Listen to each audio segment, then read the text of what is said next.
नमस्कार दोस्तों, मैं प्रकृति। स्वागत है आपका life high study IAS channel पर।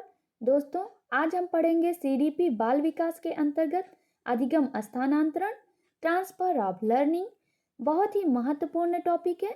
बीएड, बीटीसी, सीटेट हो या यूपीटेट, किसी भी एग्जाम में आप देखेंगे तो ट्रांसफर ऑफ लर्निंग से क्वेश्चन आते ही आते हैं। क्योंकि दोस्तों, सीडीपी में लर्निंग से रिलेटेड कोई भी प्रश्न हो वह एग्जाम में पूछा ही जाता है। तो क्लास 8 में आज हम देखेंगे अधिगम स्थानांतरण से संबंधित महत्वपूर्ण बातें।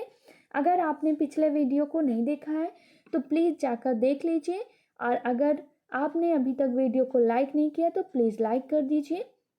दोस्तों, स्थानांतरण का तात्पर्य यही होता है किसी चीज, वस्तु, ज्ञान को एक जगह से दूसरी जगह पर ले जाना या हटाना। तो हम देखते हैं अधिगम स्थानांतरण को परिभाषा के माध्यम से। जब कोई एक सीखा हुआ कौशल या काम दूसरे सीखने के कौशल या काम को प्रभावित करता है तो उसे सीखने का स्थानांतरण कहते हैं। यहाँ पर बताया गया है कि कोई भी ज्ञान या फिर कोई भी स्किल जो हमारे किसी भी दूसरे काम को सीखने के कौशल में उपयोगी हो या फिर उस काम को उस ज्ञान के माध्यम से प्रभावशाली बनाया जा सके तो उसे हम सीखने का स्थानांतरण कहेंगे। उदाहरण के माध्यम से हम देखते हैं, जैसे ट्रक चलाने में सीखा गया कौशल कार चलाने की प्रक्रिया को प्रभावित करता है। अगर आप ट्रक चलाना जानते हैं कि लेफ्ट राइट किधर ले जाना है, उसी प्रकार कार को भी चलाया जा सकता है। तो इसमें क्या हुआ कि ट्रक चलाने के कौशल को आपने कार चलाने के कौशल में परिवर्तित किया। यहाँ पर अधिगम स्थानांतरण हुआ। दूसरा हम देखते हैं स्थानांतरण के कुछ प्रकार दिए हैं।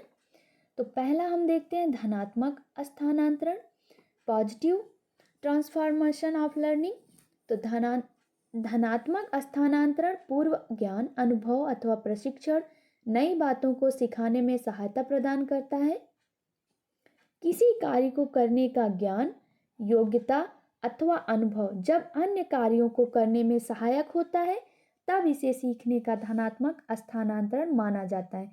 कहने का तात्पर्य है, आपका चाहे पूर्व ज्ञान हो या योग्यता हो, अनुभव हो, ये सारी चीज़ें किसी अन्य कार्य में अगर उपयोगी सिद्ध हो जाती हैं, आप पूर्व अनुभव के माध्यम से दूसरे किसी कार्य को अच्छे ढंग से कर पाते हैं तो वहाँ पर धनात्मक स्थानांतरण होगा, पॉजिटिव ट्रांसफॉर्मेशन होगा।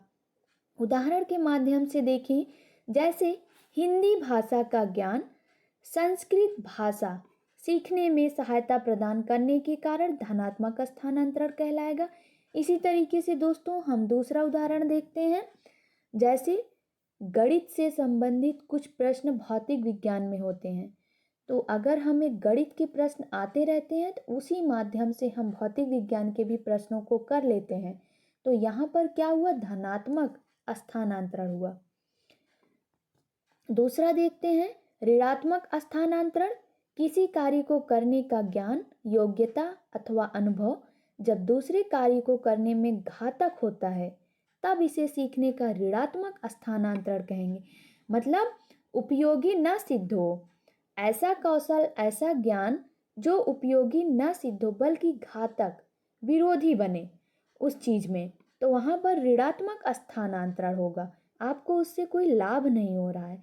जैसे तेज चलने का अभ्यास दिल की बीमारी की स्थिति में चिकित्सक की सलाह के बावजूद धीमे चलने में बाधक होता है, अतः इसे ऋणात्मक स्थानांतरण कहा जाएगा। दोस्तों, अगर हम विषय से समझें, जैसे अगर हमें विज्ञान का प्रश्न आ रहा है, क्या हम उसे संस्कृत को सीखने में उपयोगी समझ सकते हैं? बिल्कुल नहीं समझ पाएंगे।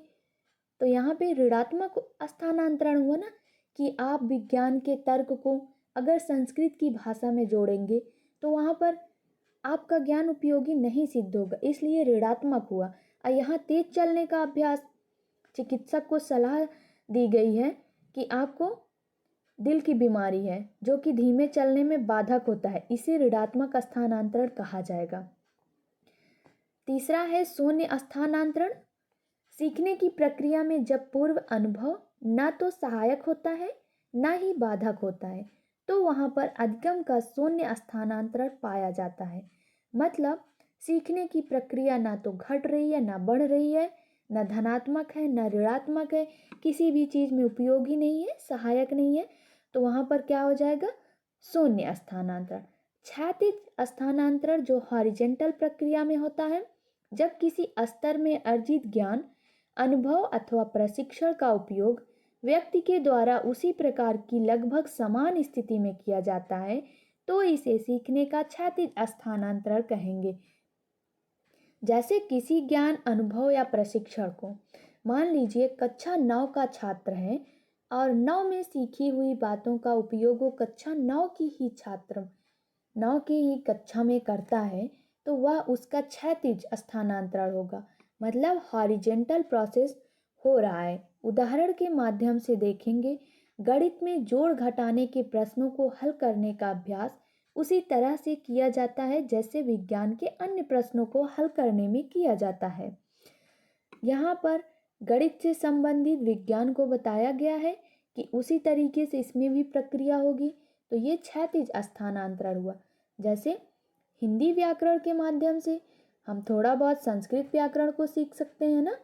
आप जैसे ऋणात्मक स्थानांतरण में क्या हुआ, विज्ञान से संबंधित तर्क अगर आप फिलॉसफी, दर्शन शास्त्र में लगाएंगे तो क्या हुआ, सही रहेगा? नहीं सही रहेगा। धनात्मक, ऋणात्मक, शून्य, क्षैतिज, इसी तरीके से लंबवत स्थानांतरण भी होता है जिसकी प्रक्रिया लंबी चलती रहती है। मतलब आप कोई बात जैसे क्लास 6 में सीखे हैं वह प्रक्रिया कक्षा 12 तक चलती आ रही है। जैसे आप जो हिंदी व्याकरण कक्षा 6 में पढ़ रहे हैं उससे संबंधित प्रश्न लगातार रस, अलंकार, ये सब 9, 10, 11, 12 में प्रक्रिया चलती रहती है तो लंबवत स्थानांतरण हो जाएगा। दोस्तों, आशा करती हूँ यह वीडियो आपको अच्छी लगी होगी। अगर वीडियो अच्छी लगी हो तो please like, share and subscribe. Thank you for watching my video.